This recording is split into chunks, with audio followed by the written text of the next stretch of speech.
Hello,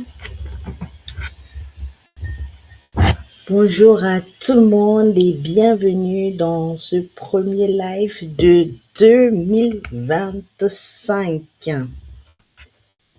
Bonne et heureuse année à chacun d'entre vous.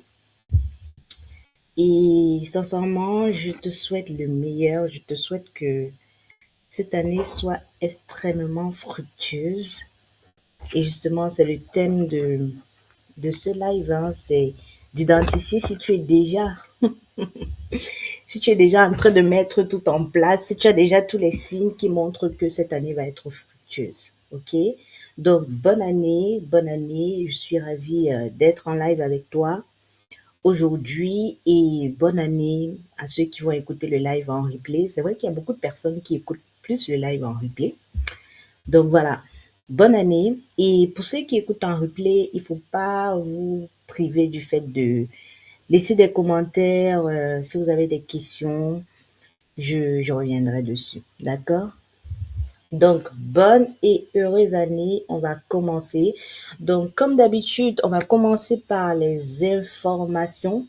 Qu'est-ce qu'il y a de nouveau depuis la dernière fois? Donc, première chose, le bootcamp s'était vraiment très bien passé à la fin de l'année. Je crois que les personnes qui ont assisté à ce bootcamp ont vraiment été très, très, très contentes, très ravies. Franchement, c'était ma première fois. Je vais en parler dans le live, c'est important dans ce live-ci. Et nickel, nickel. Il y a bien sûr des choses qu'on va améliorer et tout, mais franchement, pour une première fois, je m'attendais pas à ce que ce soit aussi fluide et ça me fait comprendre l'importance de l'expérience, l'importance des retours d'expérience, l'importance de capitaliser en fait sur des projets que tu as déjà eus. Parce que si ça s'est bien passé, c'est parce qu'il y avait une certaine expérience, même si c'était pas sur ce type d'événement, mais j'ai pu en fait capitaliser sur pas mal de choses. En fait, c'était un très bon retour d'expérience. On en parlera durant le live. Donc, merci à tous ceux qui ont participé au bootcamp. En tout cas, ils ont compris qu'il y a du boulot. Donc, deuxième information que je souhaitais partager avec toi, c'est que j'organise une masterclass spéciale le 15 janvier. Donc, je crois que c'est mercredi de la semaine prochaine. Dans le 15 janvier, j'organise une masterclass. On va parler de comment est-ce que tu vas faire pour trouver un bien rentable. C'est ça le sujet de la masterclass. Moi, j'ai voulu faire cette masterclass-là vraiment au début d'année pour que les gens commencent vraiment à se mettre en mouvement, commencent à rechercher des biens, commencent à se bouger par rapport à leur ambition de devenir propriétaire cette année. Donc voilà, si tu souhaites prendre part à la masterclass, je vais mettre le lien en commentaire, en description. Tu auras toutes les informations normalement pour pouvoir participer à la masterclass. Donc, faut pas tarder à t'inscrire parce que comme j'expliquais aussi dans le bootcamp, l'idée n'est pas d'avoir beaucoup de monde pour ce type d'événement-là. En général, je vais mettre des places et je vais les limiter et faire en sorte que les personnes qui participent à mon bootcamp soient vraiment, vraiment satisfaite, que je puisse avoir une certaine ambiance, créer une certaine communauté au fur et à mesure afin que d'ici la fin de l'année, on puisse vraiment faire de grandes choses. Donc, je crois que c'était tout pour les informations dont on va démarrer notre live. J'espère que tu es déjà en mouvement, c'est-à-dire j'espère que tu as déjà écrit à minima ton objectif pour cette année. Et si ce n'est pas le cas, pourquoi est-ce que tu n'as pas encore écrit ton objectif? Je ne te demande pas d'écrire 1, 2, 3, 4, 5, 6. Tu peux en avoir plusieurs, mais s'il fallait choisir un objectif ultime pour cette année, ce serait quoi?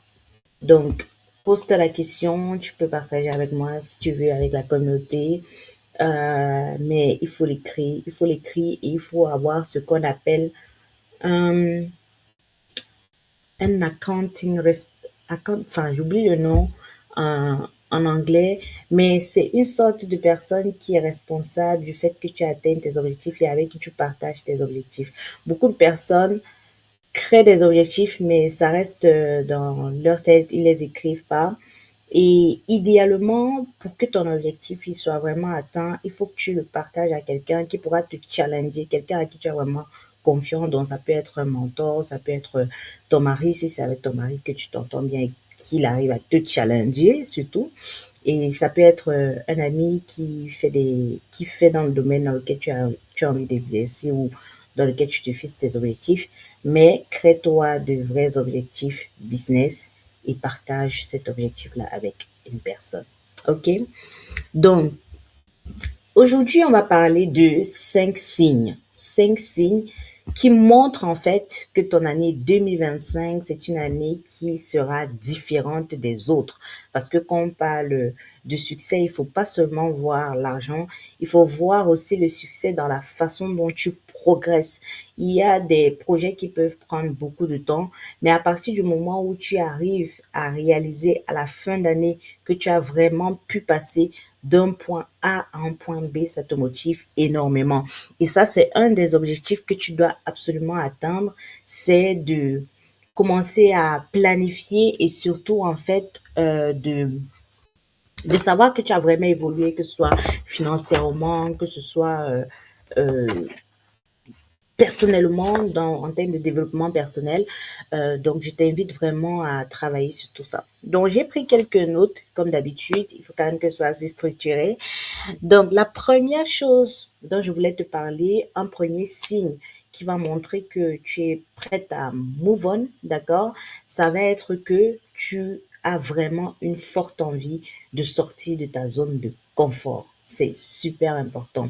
En fait, la réalité, c'est que tu ne peux pas continuer à faire les mêmes choses et attendre des résultats différents. Ce n'est pas possible parce que les mêmes causes produisent les mêmes effets. Je crois que c'est bien ça. Les mêmes causes produisent les mêmes effets. Donc, si tu veux avoir quelque chose de différent cette année dans ta vie, si tu as envie en fait de produire de nouvelles choses, si tu as vraiment pour ambition de passer à une étape supérieure, il faut que tu fasses les sacrifices qui vont avec. Il faut que tu t'attelles à mettre tout en œuvre pour sortir de ta zone de confort. Ça va être tester de nouvelles choses, ça va être des choses que tu as en tête depuis, que tu arrives à visualiser peut-être, mais que tu n'as jamais matérialisé. Donc cette année, par exemple, c'est l'année où tu peux te dire, OK, il faut absolument que ce business auquel je pense, que je le lance, que je teste.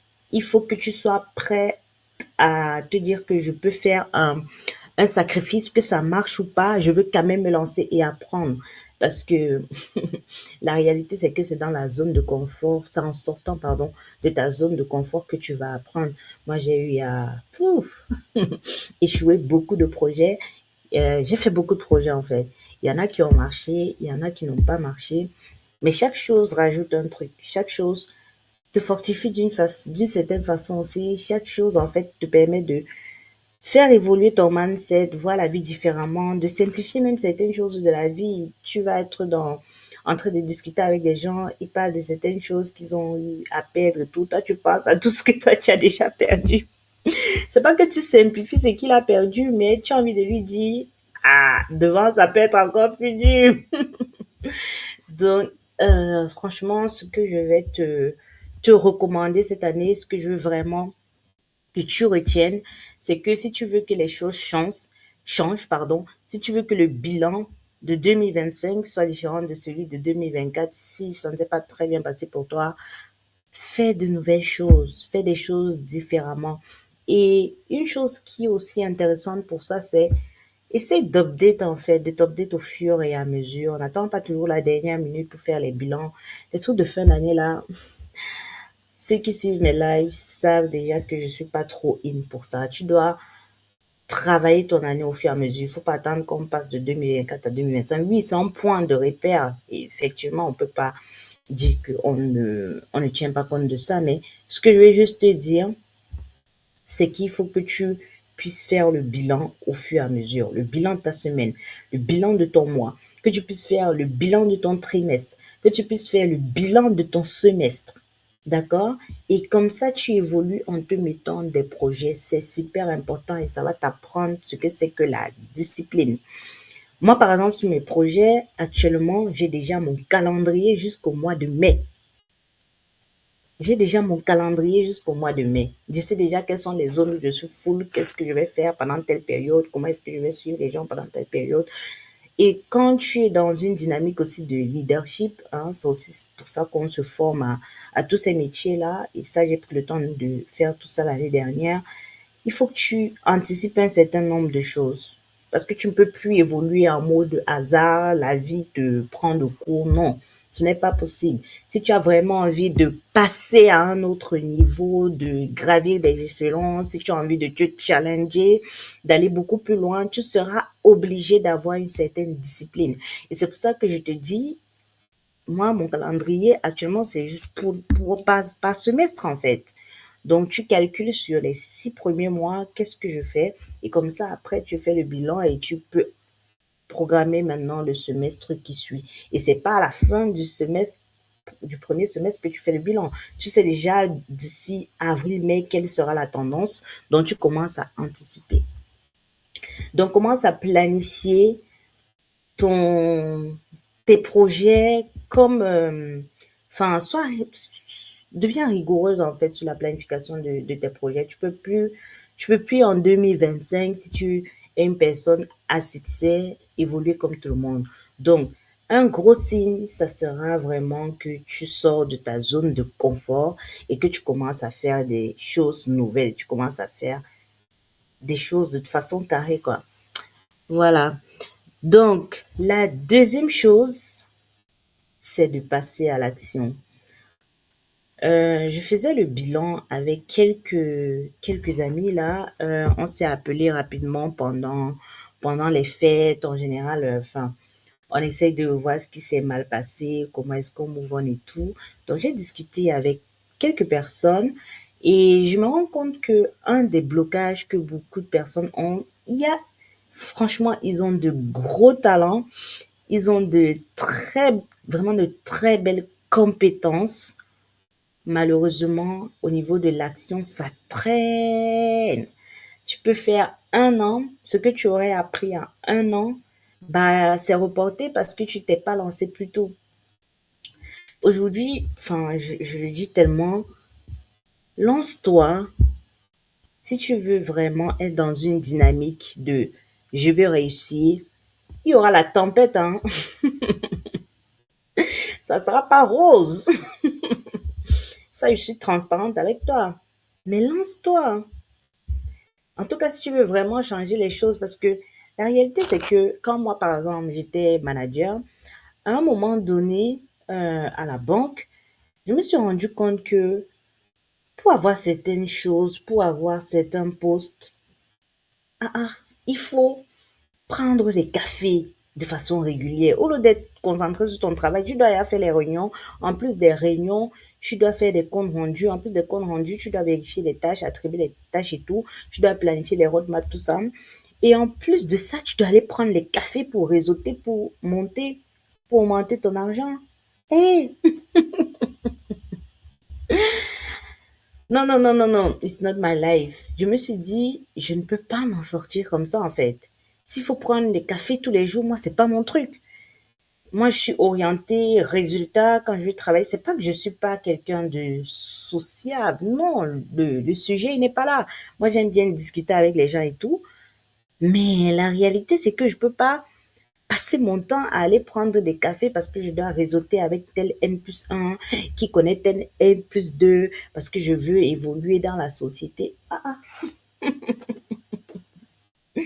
non, non, non. Enfin, sincèrement, c'était pas ma dynamique. Moi, j'ai vraiment soif de pouvoir avoir mes propres business, pouvoir évoluer en termes de chiffre d'affaires, pouvoir faire grandir des entreprises générationnelles, donc telle sorte que demain, quand je discute avec ma fille, je ne l'oblige pas, hein, mais si elle a envie de travailler avec maman. Pourquoi pas, on a souvent ce genre de discussions. Elle aime beaucoup faire le dessin et tout. Elle s'intéresse à l'architecture.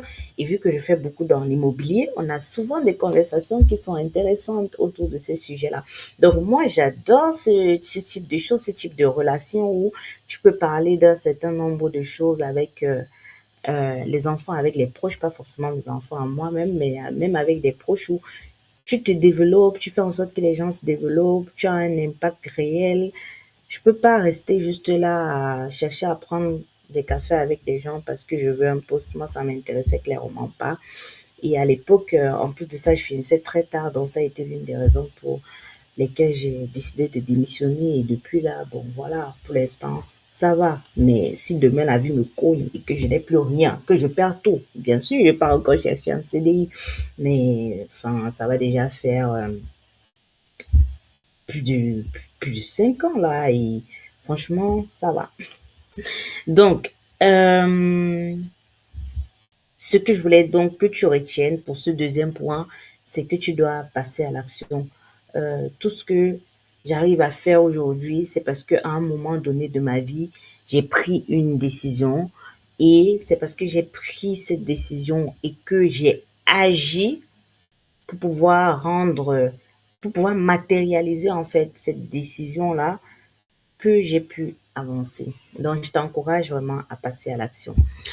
Donc, la troisième chose sur laquelle je vais t'interpeller, un signe qui va vraiment montrer que là, tu es sur la voie du succès, c'est sûr, c'est ta résilience.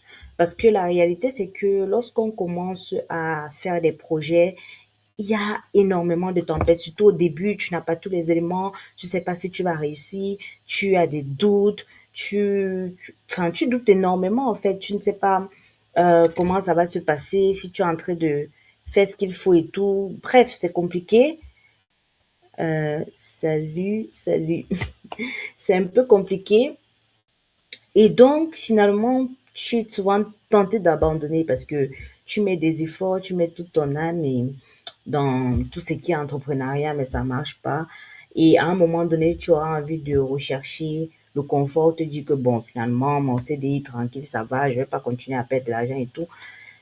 Ben, la réalité, c'est que à chaque fois que tu vas voir des personnes qui réussissent, elles, elles ont toujours une période de désert là qui a été très forte, une période qui était très dure, où elles ont une vraie histoire à raconter sur ça s'est mal passé, sur il y a eu presque un burn-out, sur il y a eu presque un petit moment de dépression, sur j'ai perdu de l'argent. Voilà le genre de phrases que ces personnes-là vont te sortir. Pourquoi? Parce que la réalité, c'est que c'est difficile.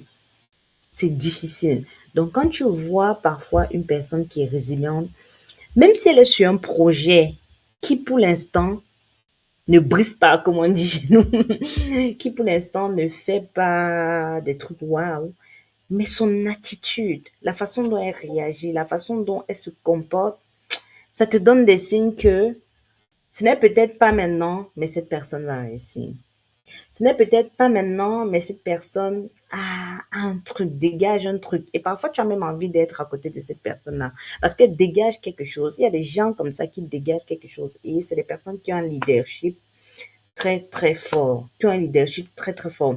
Il y a des personnes, c'est pas seulement parce que la personne va générer beaucoup d'argent que tu auras envie d'apprendre auprès d'elle. C'est le genre de personne, le genre de choses, pardon, que la personne va te dire, le genre de conseil. Tu vas voir, la personne a une certaine sagesse, tu vois. Et donc, ça t'encourage à être près de cette personne-là. Donc, il faut avoir de la résilience. Faut pas chercher, dès que tu as un premier problème, à arrêter ton projet. Peut-être ce projet-là, tu vas l'arrêter, mais enchaîne sur un autre. Tombe, relève-toi, parce que c'est le cycle normal. J'ai commencé à normaliser ça en fait. C'est le cycle normal des personnes qui veulent aller loin. Parce que la réalité, c'est que si tu t'arrêtes, tout est à zéro. Tu n'auras jamais une chance de pouvoir avoir la vie que tu as en tête, la vie de rêve que tu souhaites mener. Tu n'auras jamais cette chance-là. Alors que si tu te forces et tu te donnes les moyens pour te dire, c'est difficile, mais je retente autre chose, je me relève, là, pourra réaliser de belles choses. D'accord? Donc, le troisième point que moi, en tout cas, j'ai observé chez les personnes qui vont vraiment loin, qui ont réussi autour de moi, qui ont de l'abondance et vraiment ce caractère de résilience-là, qui, moi, me marque particulièrement. Et si c'est quelque chose que tu as en toi, forcément que à la fin de cette année, quand tu feras ton bilan de 2025, il sera juste top. Il sera juste top. Donc voilà. La quatrième chose, donc pour aller dans la continuité de ce que je viens de te dire, un autre signe, c'est en fait le fait que tu sois une personne qui est bien entourée. Je mesure vraiment mes mots là-dessus. Il y a, euh, il y a un truc que j'ai eu à expérimenter. En fait, il y a un moment, je partais à certaines conférences, je me formais et je fréquentais un certain type de personnes du coup. Et les personnes d'un regard extérieur, à ce moment-là, il y a des choses que j'ai réalisées bien après que je ne réalisais même pas encore. Les personnes qui sont à l'extérieur ont un regard sur toi, te voient avec certaines personnes ou bien te voient intervenir sur certains panels ou sur certaines chaînes parce que par exemple on avait fait un portrait sur moi sur RFI. En fait, les personnes ont l'impression que tu es déjà là en fait. Les personnes ont l'impression que tu es déjà là. Pourtant, tu n'es pas encore, dans ta tête, tu es encore ici en fait. Mais à l'extérieur, on te voit là. Pourquoi? À cause de ton entourage. Pourquoi? À cause du type de personne avec qui tu parles. Pourquoi? À cause euh, des personnes qui t'entourent en fait. On dit si tu marches avec 5 personnes qui sont millionnaires, c'est toi la sixième. D'accord? Ou si tu marches avec 5 personnes qui volent, tu vas bientôt voler. Donc c'est un peu ça. Et à partir d'un certain moment, quand je voulais vraiment move on, j'ai décidé qu'il y a des personnes à qui je dois parler. S'il faut payer un coaching, je paye un coaching. S'il faut prendre une formation, je prends une formation. Il y a des personnes auprès desquelles j'ai envie d'apprendre. S'il faut que je me rende plus visible auprès de la personne pour que la personne me mentorise sur un certain domaine, je veux prendre ces risques-là. Il y a des investissements que j'ai eu à faire qui sont, comme on dit, stratégiques, juste parce qu'il fallait que je sois proche d'un certain nombre enfin, d'une certaine qualité de personnes. Parce que j'avais pas cette expérience-là dans mon entourage. Et donc, c'est pour ça que je dis que tu dois aller chercher euh, à fréquenter un certain type de personne, quitte à payer un coaching, quitte à payer une formation, quitte à faire un certain nombre de sacrifices, mais sélectionne très bien ton entourage parce que ça va aussi être certaines qualités d'énergie, une certaine qualité d'énergie que tu vas fédérer maintenant autour de toi. Ça ne sera plus pareil en fait. Et donc c'est super important que tu arrives à garder ça en tête, de pouvoir contrôler, salut, salut, de pouvoir contrôler avec qui tu marches, les énergies que tu captes. Il faut capter les énergies positives. Il faut marcher avec des personnes qui sont capables de t'encourager, pas des personnes qui sont toujours là juste pour bouffer ton énergie. Moi, j'ai beaucoup souffert de ça. Mais des personnes qui sont aussi capables de te ressourcer, de t'apporter de belles choses, de te faire vraiment avancer. Tu sens que tu es vraiment nourri dès que tu finis de parler avec elles. Donc, j'insiste là-dessus, c'est vraiment important et ça, c'est un vrai signe vraiment euh, que tu vas réussir en fait. Si tu as un bon entourage, c'est déjà, j'ai envie de dire 40% de ton succès. Il y a ça, si tu as un bon entourage, 50% c'est l'action d'abord.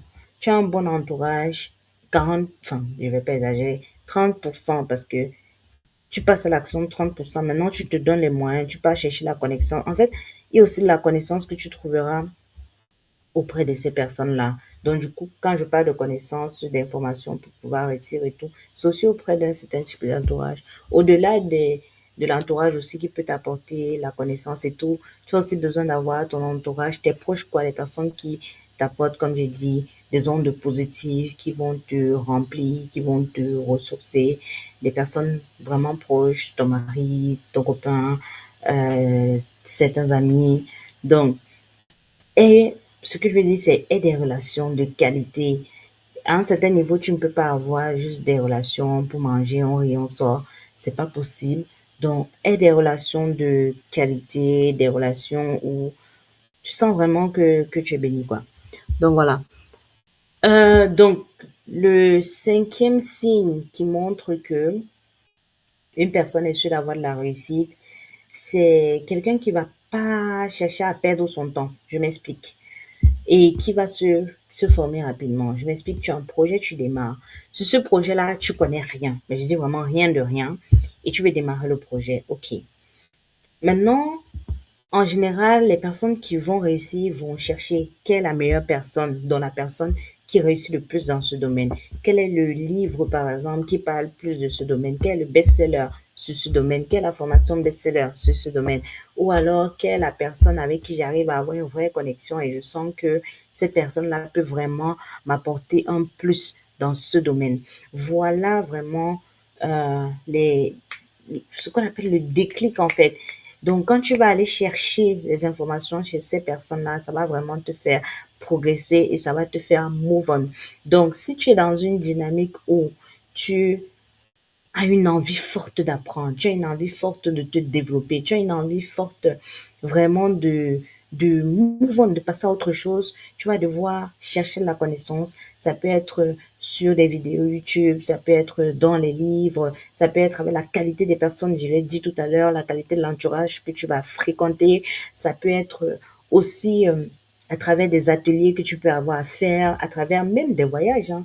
Tu peux aller sur place. Par exemple, l'année dernière, je suis allée en Chine parce que je voulais mettre du doigt sur un certain nombre de choses.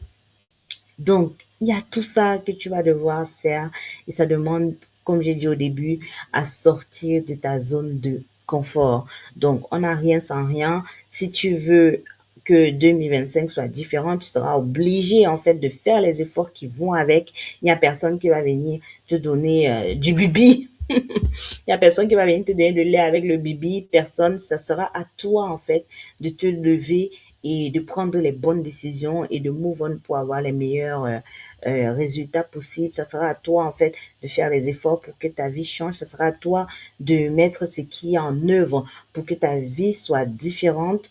On le dit souvent en début d'année, mais si tu ne fais aucune action pour ça, 2025, en décembre, on va te dire, enfin, janvier 2025, on va te dire bonne année, oui, et tout ça. Je te souhaite ici, je te souhaite là, je te souhaite. Si tu ne fais rien, ton année sera pareille. C'est la réalité. Faut pas, enfin, rien n'arrive par hasard, en fait. Donc, c'est à toi de prendre et de voir tous les signes dont je t'ai parlé aujourd'hui, voir si ce sont des signes qui se dessinent dans ta vie et voir si toi, tu arrives vraiment cette année à vraiment connecter avec le succès, quoi. Moi, en tant que chrétienne aussi, je te dirais d'y rajouter en termes de bonus à tout ce que je t'ai dit aujourd'hui, de te concentrer sur toi, sur ta spiritualité, d'être quelqu'un un peu plus qui a plus d'empathie, de te pardonner s'il y a des choses que tu n'arrives pas à te pardonner depuis, de revenir vraiment à ton bien-être, être en paix avec toi-même, faire des choses qui te donnent la paix parce que si tu n'as pas la paix, ça ne sert à rien, vaut mieux que tu restes comme ça. Essaye de connecter avec les bonnes personnes, essaye vraiment de faire en sorte que ce qui arrive dans ta vie ne soit pas un hasard, comme je le dis. Essaye de faire en sorte de matérialiser une vision que tu as de ta vie idéale pour cette année et sincèrement, donne-toi les moyens chaque jour de pouvoir atteindre les objectifs que tu as en tête. Et il n'y a que toi qui peux le faire et personne d'autre. Faudra pas venir dire que la vie t'a oublié ou la vie ne t'a pas oublié, c'est à toi de laisser les pleurs. C'est dur et c'est dur pour tout le monde. Tout ce que tu vois réussir, c'est pas comme si c'est, je veux dire, On leur a donné une masse d'abondance pour que tout réussisse dans leur vie 360. Ils ont leurs enfants, ils ont leur voiture, ils ont leur argent, ils aident des gens, mais c'est parce qu'ils se sont donné les moyens. Moi, je te dis, à chaque fois que tu vois quelqu'un qui réussit jusqu'à un certain niveau, la personne a payé le sacrifice qui va avec. Donc, tu peux démarrer maintenant. Tu te poses juste tes objectifs et tu évolues au fur et à mesure. C'est pas la course et tu n'es pas en retard par rapport à quelqu'un d'autre. Ne te fie pas à ton entourage et tu te dis oui, tel fait ça, je n'ai pas encore fait ci. Oui, tel a réussi ça, je n'ai pas encore réussi ci. Chacun a son moment, chacun a son temps. C'est juste à toi de saisir en fait des opportunités. C'est juste à toi de te remettre en question, de te poser les bonnes questions et pour te dire comment est-ce que je fais pour évoluer. Et mets-toi aussi des objectifs atteignables qui ne vont pas te décourager parce que la réalité, c'est qu'il y a beaucoup d'entre vous ici, dès que vous allez fixer des objectifs, tu sais que tu as encore zéro. Tu vas dire que je vais faire 10 000 euros. Tu as 0 euros. Tu dis, je vais faire 15 000 euros à la fin du mois. Il faut aussi être réaliste. Il faut aussi être réaliste. Il y a un parcours. OK? Donc, voilà. Moi, je t'encourage vraiment à démarrer ton parcours cette année, à te dire vraiment que c'est une année où tout peut changer, mais à te dire aussi que tout dépend de toi. Tout peut changer si tu prends la décision toi-même déjà de changer, de devenir la personne qui est en mode ta vie a changé là. Et d'être une personne bien, une personne qui fait franchement, fait du bien autour de toi. La vie te le rendra, l'univers te le rendra, le divin te le rendra. Et sois aussi dans la gratitude pour ce que tu as déjà. Ne te plains pas trop, ne sois pas dans un mood où tu veux te lamenter, tu veux dire que la vie des gens donne pour toi ne donne pas. Ne sois pas dans un mood où tu te plains. Sois dans un mood où forcément s'il y a des choses par exemple dans ta vie qui n'ont pas marché, il y a des leçons que tu peux en tirer. Qu'est-ce que je fais cette année différemment? Forcément, s'il y a des projets qui n'ont pas marché, il y a aussi des choses belles que tu as pu apprendre de ces projets-là. Qu'est-ce que je fais différemment cette année? Voilà le type de mindset que tu dois avoir. Il faut arrêter le mindset des pleurs et de la plainte. Sincèrement, cette année, oublie ça. Et le mindset de focus, on se travaille. Et en plus de ça, on travaille, pardon. Et en plus de ça, chaque matin, tu as la possibilité, en fait, de réorganiser ton énergie, de réorganiser, en fait, tes projets et tout. Donc, prends le temps pour te concentrer chaque matin pour t'organiser par rapport à ça. Suis tes objectifs. Et c'est pour ça que je t'ai dit, écris tes objectifs, tu les relis et tu sais pourquoi, en fait, tu te lèves chaque matin. Ne vis pas de façon passive cette année. Sois maître vraiment de tout ce que tu veux faire. Donc, je te souhaite beaucoup de succès. On est en train de déborder sur le temps accordé là. Je te souhaite beaucoup de succès. Je te souhaite de faire de grandes choses, bien évidemment. Je te souhaite de rêver grand. Et si l'immobilier, comme je le dis souvent, fait partie de tes ambitions en 2025, si tu veux être propriétaire des biens qui ramènent de l'argent, bah, viens à la masterclass du 15 janvier pour apprendre à trouver des biens rentables. C'est de ça que je vais parler. Donc, voilà, ce sera la première masterclass de l'année. Après, j'ai une autre surprise pour la fin du mois, j'en parlerai après. Mais viens à cette masterclass-là. Viens, va chercher de la connaissance, d'accord? C'est gratuit. Ok, bon, je te souhaite une très belle semaine. Merci d'avoir été présent dans ce live. Merci si tu l'écoutes en replay. Et si tu n'es pas encore abonné, il faut t'abonner à la chaîne. Ça donne la force. Beaucoup regardent, mais ils ne s'abonnent pas. Ok, bon, je te souhaite une très belle semaine. Je te souhaite une très belle année. Et on se retrouve pour notre prochain live lundi. Bisous.